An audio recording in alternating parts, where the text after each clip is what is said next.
her lips which whisper like reeds on the wind, wet with moisture sprung from a well deep within. Whispers, like the petals of an iris, the reedy blossom which weathers and is not trodden down for long. I'm going to pick this up with line 587 from Book 2. It's Orion over there. You can see the belt.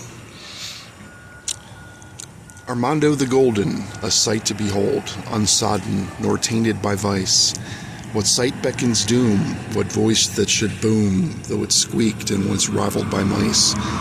Armando the Just, the face you could trust, but so could the other guy.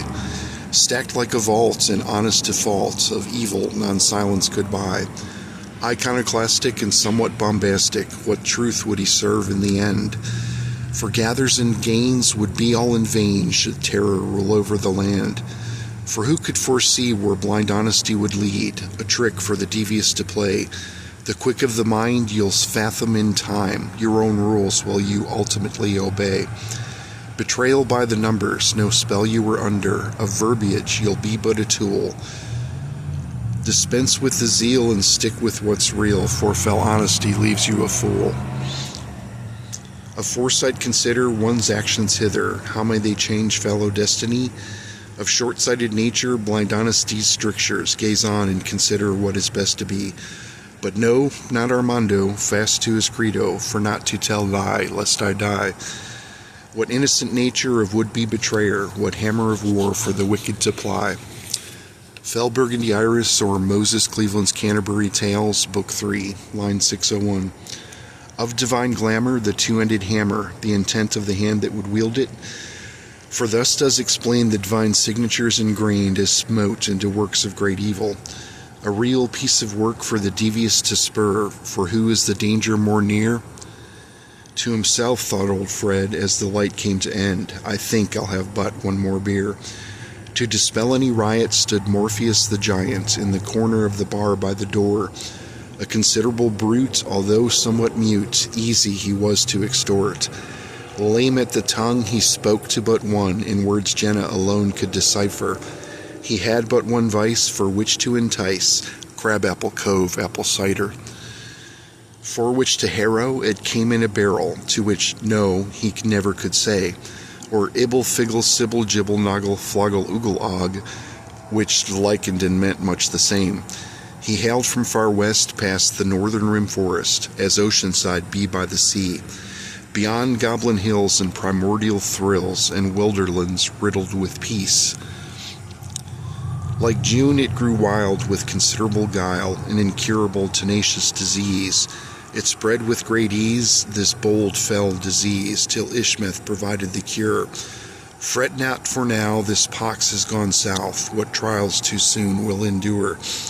Considerable woe Morpheus did know, for want of right words was he harried. But who was to listen, and this thought incensed him, far more than linguistic barrier. Lacking retort for moron for short, or tall, as he was oft introduced, which might have brought tears in earlier years, winked he as if somewhat bemused. Anger beyond reckoning, on call at one's beckoning, was Morpheus, the simple-minded giant. Despite the abuse, he stuck to the rules, engaging just those non-compliant. With nary a whimper, he kept things quite simper, festooner of buffoonery, dispeller of riots. For Leandria no tight lips would forego, for silence from her mouth meant danger. Endure the razor tongue, stand fast and don't run, for fury was just in her nature. With passion comes peril, the margin dwindles narrow. Tween expression and explosion, go not thither. Affronted you'll find, though not by design, a rage that could virtually blister. When expression is limited, the tension does build to culminate with awesome crescendo. Dare not you broach, nay, do not approach the subject with fraudulent innuendo. For hollow illusions draw dramatic conclusions. Is not tragedy but romance tales up? What fell shallow promise or meaning not lost as absent it was for commencement. That table abdeal had better be real, what garnish for to beautify a meal? When ground into pulp, 'tis still not enough for marriage, what pact for to seal. Equal value both sides for love to abide, lest one-sided currency debase. Of coinage top heavy, such frauds for be ready, for who could esteem double for face? What flip side devalued by much greater volume of embellishment engraved on the top side? What godlike demeanor or regal faux dwemer, too great for mere mortals to quantify? The one-sided coin that seeks to purloin is overvalued, deflates into tragedy. Pusillanimous praise from quavering knaves, afluster with vigilance and pageantry. Always be keen of flip side unseen, as weighty the balance does tip. Listen to me, and my fists you'll not see, so saith Ladandria the lip. A life full of laughter can easily be had, a spin of the coin but it be. A lasting occasion, the comedic equation, equal parts, romance and tragedy. Ladandria was funny, of love and of money, but don't let her scare you a bit. Her intentions were true, but know that she too ate more than her share of bullshit. Accounting for taste, there is no disgrace, of some one enough cannot get. Keep what you can of those near at hand, and know that there is no sure bet.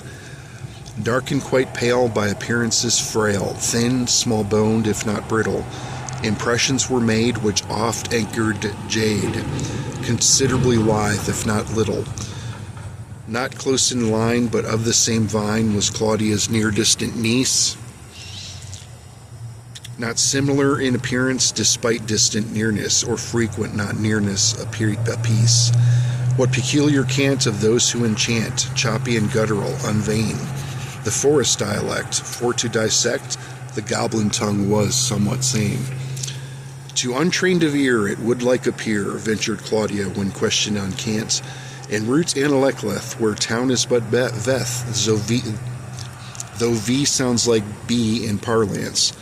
More closer to seed was goblin indeed, Alechleth with Ramadoan slant. With latter realm broken, the tongue lent unspoken, vague perceptions of a day somewhat distant. Well before our time, indeed even mine, 533 for the fall, 900 years for jargon deaf ears to fall before, indifferent to call. In hushes I'm told that speech near as old is heard in the vileness Drakmar. Perhaps older still, this cant that lacks frill from the bowels of dark and cropped spar. What pinnacle did broach as the earth sank below in the calamity of 533? The stone that was mined became walls in good time, black citadel and fortress to be. Disaster of state for fortress abate, to whom for these ramparts to thank? Amidst chaos considerable he came upon hither, a stranger they called Yorian Frank. Clad all in black, his only companion, a raven like hued on his shoulder. Young he appeared with a tendency to leer, though his eyes belied something far older. A duke yet to be, his grandsons would see elevations in power and rank. Yet homes be in ruin, about they lay strewn, what recourse for nature's fell prank? What dynasty to sire to rebuild the empire, to order restored brick by brick? Of this new order, like dark and fell mortar, held fast by stone heavy and thick. What bargain was made with price to be paid to render such walls ever standing? With tab not in coins were such stones enjoined. What bondage for mortar outlasting? Sorceress for hire Eve would conspire to plunder the riches of legend. Pale like a wraith with unnatural grace, resembling a denizen of heaven. Flowing white hair in garments austere, with simple gold draped round her neck. The part she resembled, as party assembled, past trials to ponder and reflect. The captain, I'm told, was skilled with his bow, as to the men he commanded, as were the men he commanded. How well would they fare, less certainty was there, with loyalty the currency demanded. And I'm going on 10 minutes. I think I'll stop there. I'll pick it up with, we'll go back to line 671. Hope everybody has a great day. Thanks for listening if you are. And, yeah.